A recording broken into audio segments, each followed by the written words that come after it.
ಗಂಗಾಲಕ್ಷ್ಮೀ ಬಾರಮ್ಮ.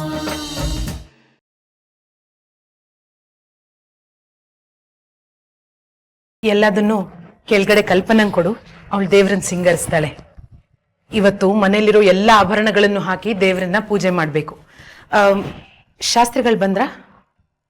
ಗೊತ್ತಿಲ್ಲ ಅವ್ವ, ಆದ್ರೆ ಅಕ್ಕಪಕ್ಕದ ಮನೆ ಮುತ್ತೈದೆಯರೆಲ್ಲ ಬಂದವ್ರೆ. ಎಲ್ಲದಕ್ಕೂ ಶಾಸ್ತ್ರ, ಕಾಲ, ಸಮಯ ಅನ್ನೋ ಶಾಸ್ತ್ರಿಗಳೇ ಕಾಲಕ್ಕೆ ಸರಿಯಾಗಿ ಬರಲ್ಲ. ನನಗಂತೂ ಆಶ್ಚರ್ಯ ಆಗುತ್ತೆ.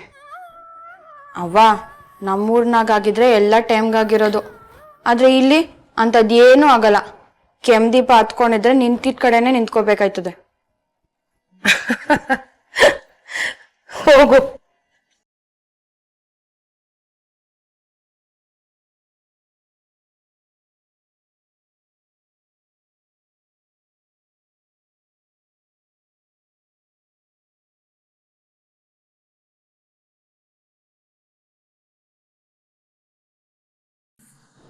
ಮನೆಯಲ್ಲಿ ಎಲ್ಲರೂ ಸಂಭ್ರಮದಿಂದ ಸಡಗರದಿಂದ ವರಮಹಾಲಕ್ಷ್ಮಿ ಹಬ್ಬನ ಆಚರಿಸ್ತಾ ಇದ್ದಾರೆ.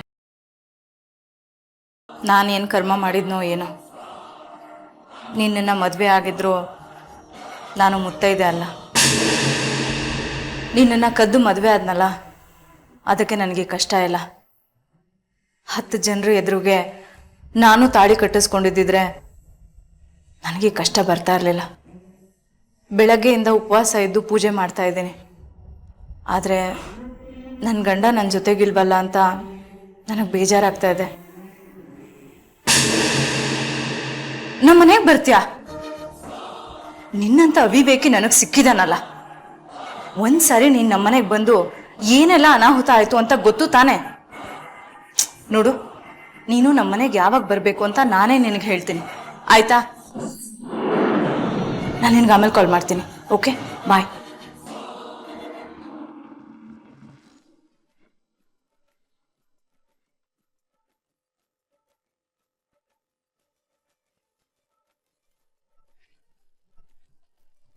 ಏನಪ್ಪ ನೀವಿಬ್ರು ಕೆಳಗಡೆ ಅರ್ಚಕರು ಪೂಜೆ ಶುರು ಮಾಡ್ತಿದ್ದಾರೆ, ನೀವ್ ನೋಡಿದ್ರೆ ಇಲ್ಲಿ ತಿಂಡಿ ತಿನ್ಕೊಂಡು ಟೀ ಕುಡ್ಕೊಂಡು ಕೂತಿದ್ದೀರಲ್ಲ. ಕಲ್ಪನಾ, ಈ ಜನ್ಮದಲ್ಲಿ ಇವ್ರಿಗೆ ಬುದ್ಧಿ ಬರಲ್ಲ. ಯಾರು ಸ್ವಲ್ಪ ಟೀ ತಂದು ಕೊಟ್ಬಿಟ್ರೆ ಬೇಕಾದ್ರೆ ಮೊಮ್ಮಗನ ಮದುವೆನ ಮರ್ತು ಬಿಡ್ತಾರೆ. ಸುಲೋಚನಾ, ನೀವಿಬ್ರು ಯಾಕೆ ಹೀಗೆ ಮಾತಾಡ್ತಾ ಇದ್ದೀರಾ? ನೋಡು, ಶಾಸ್ತ್ರಿಗಳಿಗೆ ನಾನೇ ಹೇಳ್ಬಿಟ್ಟು ಬಂದಿದ್ದೀನಿ ಪೂಜೆಗೆ ಸಿದ್ಧ ಮಾಡ್ಕೊಳ್ಳಿ ಅಂತ. ನಾವಿಬ್ರು ಸಕ್ಕರೆ ಫ್ಯಾಕ್ಟ್ರಿ ಮಾಲೀಕರು ಅಂತ ಗೊತ್ತಿಲ್ವಾ ನಿಮಗೆ? ಡಾಕ್ಟರ್ ನಮಗೆ ಹೇಳಿದ್ದಾರೆ ಜಾಸ್ತಿ ಹೊತ್ತು ಹೊಟ್ಟೆನ ಖಾಲಿ ಬಿಟ್ಕೋಬೇಡಿ ಅಂತ. ಶುಗರ್ ಲೋ ಆಗುತ್ತಂತೆ, ನಿನಗೆ ಗೊತ್ತಿಲ್ವಾ? ಅದಕ್ಕೆ ನಾನು ಮಾವನ ಕಂಪ್ನಿ ಕೊಡೋಣ ಅಂತ ಜೊತೆಲಿ ಕೂತ್ಕೊಂಡು ಟೀ ಕುಡಿತಾ ಇದ್ದೆ. ಅಳಿಯ ಮಾವ ಇಬ್ರು ಸರಿಯಾಗಿದ್ದೀರಾ. ಕಂತೆಗ್ ತಕ್ಕ ಬೊಂತೆ ಅಂತಾರಲ್ಲ, ಹಾಗಾಯ್ತು ನಿಮ್ಮಿಬ್ರು ಕತೆ. ಮಾವ, ನಿಮ್ಮ ಮಗಳಿಗೆ ಹೊಟ್ಟೆ ಹಸಿವಾದ್ರೆ ಬೇಗ ಕೋಪ ಬರುತ್ತೆ. ಅಯ್ಯೋ, ಮೊದ್ಲಿಂದ ಹಾಗೆ ಅವಳು.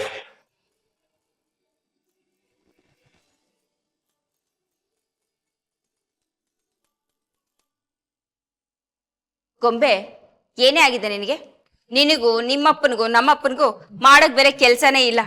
ಮನೇಲಿ ಹಬ್ಬ ನಡೀತಾ ಇದೆ, ಬಂದಿರೋರ್ನ ವಿಚಾರಿಸ್ಕೊಳ್ಳೋದ್ ಬಿಟ್ಟು ನೀವೇ ಕೂತ್ಕೊಂಡು ತಿಂತಾ ಇದ್ದೀರಲ್ಲ. ಗೊಂಬೆ, ಚಿನ್ನು, ನೀವಿಬ್ರು ತಿಂಡಿ ತಿಂದ್ರಿ ತಾನೆ? ನಂಗಂತೂ ಒಂದು ಚೂರು ಹೊಟ್ಟೆ ಸುತ್ತದ ಪಪ್ಪ. ಅಕ್ಕ, ಅಡ್ಗೆ ಮನೆಗಿರೋ ಎಲ್ಲ ತಿಂಡಿನೂ ತಿಂದೆ, ಈಗ್ಲೂ ತಿಂತಾನೆ ಇದ್ಯಾ, ಆದ್ರೂ ನಿಂಗೆ ಹೊಟ್ಟೆ ಹಸುತ್ತಿಲ್ಲ ಅಲ್ಲ? ಗೊಂಬೆ, ಮುಂದಿನ ವರ್ಷದಿಂದ ನೀನು ನಿಮ್ಮ ಅಜ್ಜಿ ಜೊತೆ ಉಪವಾಸ ಇರೋದನ್ನ ಅಭ್ಯಾಸ ಮಾಡ್ಕೋಬೇಕು.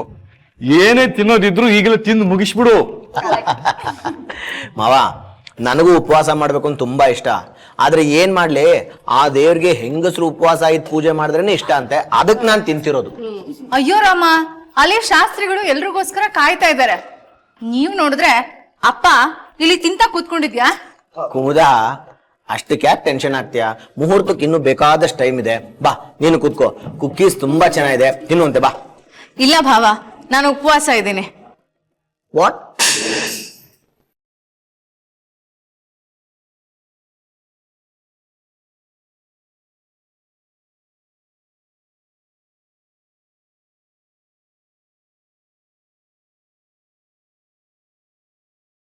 ಅಲ್ಲ ಕಣೆ ಕುಂದ, ಮುತ್ತೈದರ ಉಪವಾಸ ಇದು ವ್ರತ ಮಾಡೋದು, ನೀನ್ ಯಾಕೆ ಉಪವಾಸ ಇದೆಯಾ? ಅಮ್ಮ, ನೀವೆಲ್ಲ ಉಪವಾಸ ಮಾಡ್ತಾ ಇದ್ರಲ್ಲ, ಅದಕ್ಕೆ ನಾನು ಮಾಡ್ತಾ ಇದ್ದೀನಿ. ಅರೆ, ಶಾಸ್ತ್ರಿಗಳು ಹೂ ತಗೊಂಡ್ ಬನ್ನಿ ಅಂತ ಹೇಳಿದ್ರು, ನಾನು ತಗೊಂಡು ಹೋಗ್ತೀನಿ.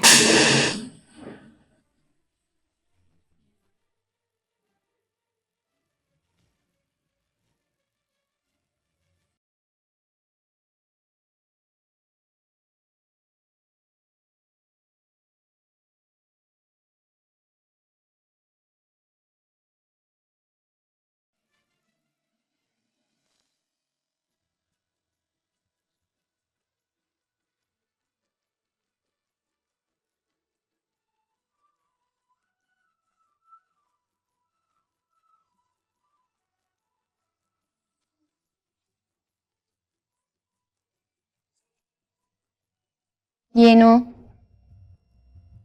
ನಾನು ಅವಾಗ್ಲಿಂದ ನಿನ್ ಹಿಂದಿಂದನೇ ಬರ್ತಾ ಇದೀನಿ ಮಾತಾಡ್ಸೋದಕ್ಕೆ. ನೀನ್ ನನ್ನ ಬಿಟ್ಟು ಬಿಟ್ಟು ಏನೋ ಕೆಲಸ ಮಾಡ್ಕೊಂಡು ಕೂತಿದ್ಯಾ. ಹೋಗ. ಬೇಜಾರ್ ಮಾಡ್ಕೋಬೇಡ ಅಕ್ಕ. ಇನ್ ಸ್ವಲ್ಪ ಹೊತ್ತಿಗೆ ನಿನ್ ರಾಜ್ಕುಮಾರ ಬರ್ತಾನೆ, ಆಗ ನಿಂಗೆ ಯಾರು ಬೇಕಾಗಿರಲ್ಲ. ಏನಿದ್ ಮಾಡ್ತಿರೋದ್ ನೀನು? ಇದು ಹರ್ಷಣದ ದಾರ. ಇದನ್ನ ದ್ಯಾವ್ರ ಮುಂದೆ ಇಟ್ಟು ಪೂಜೆ ಮಾಡಿ ಗಂಡ ಹೆಂಡತಿ ಇಬ್ರು ಒಬ್ರಿಗೊಬ್ರು ಕಟ್ಕೊಂಡ್ರೆ ಅವ್ರಿಬ್ರು ಸಂಬಂಧ ಗಟ್ಟಿಯಾಗಿರುತ್ತೆ.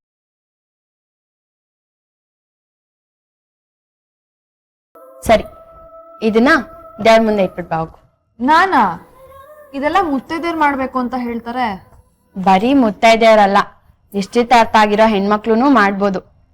ಪೂಜೆ ಆದ್ಮೇಲೆ ನೀನ್ ಇದನ್ನ ನೀನು ನಿನ್ ರಾಜ್ಕುಮಾರ ಇಬ್ರು ಕಟ್ಕೊಳ್ಳಿ, ಓಕೆನಾ?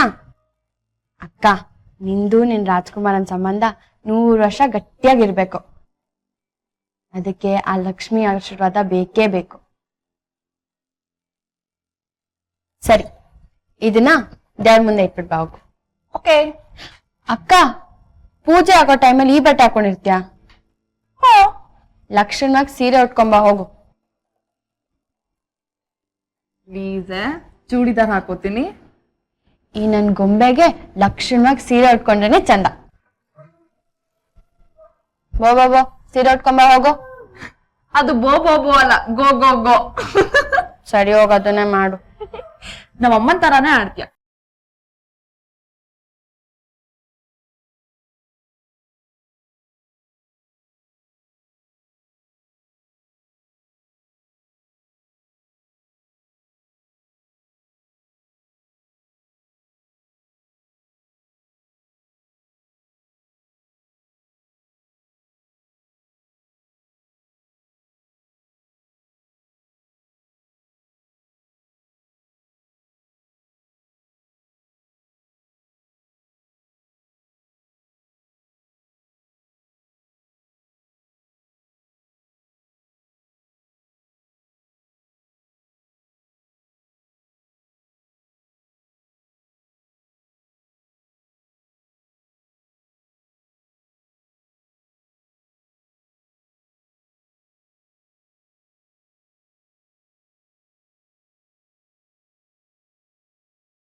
ಚಿಕ್ಕಿ ಅಕ್ಕ, ಇನ್ನು ಎಷ್ಟೊತ್ತು ಅಂತ ಹೀಗೆ ಅಳ್ತಾ ಯೋಚನೆ ಮಾಡ್ತಾ ಕೂತಿರ್ತೀಯ?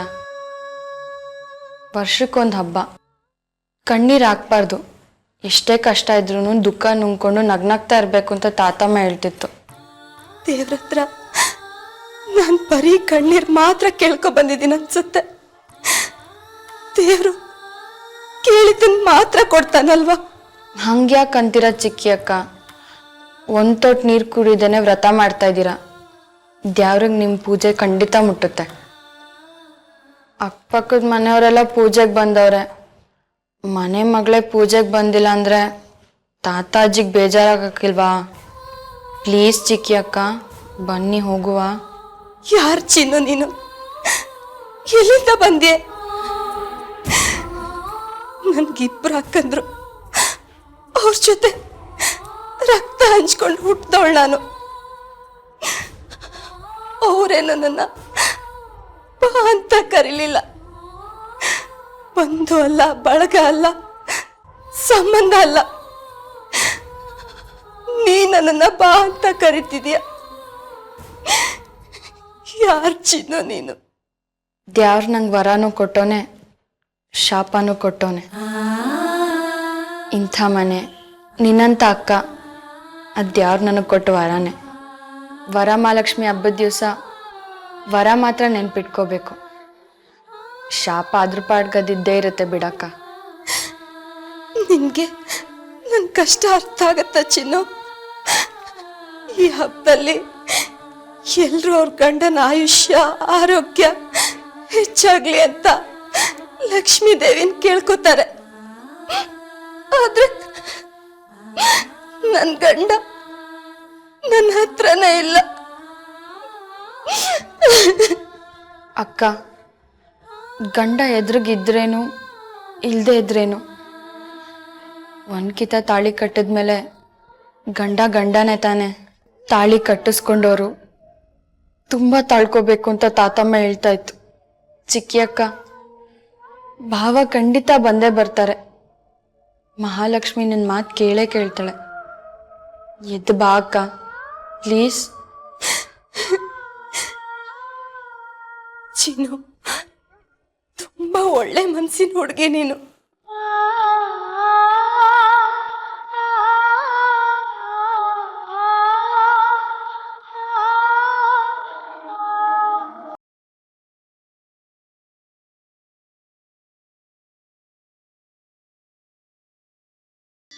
ಅರ್ಚಕ್ರೆ, ಅಲಂಕಾರ ಎಲ್ಲ ಆಯ್ತು.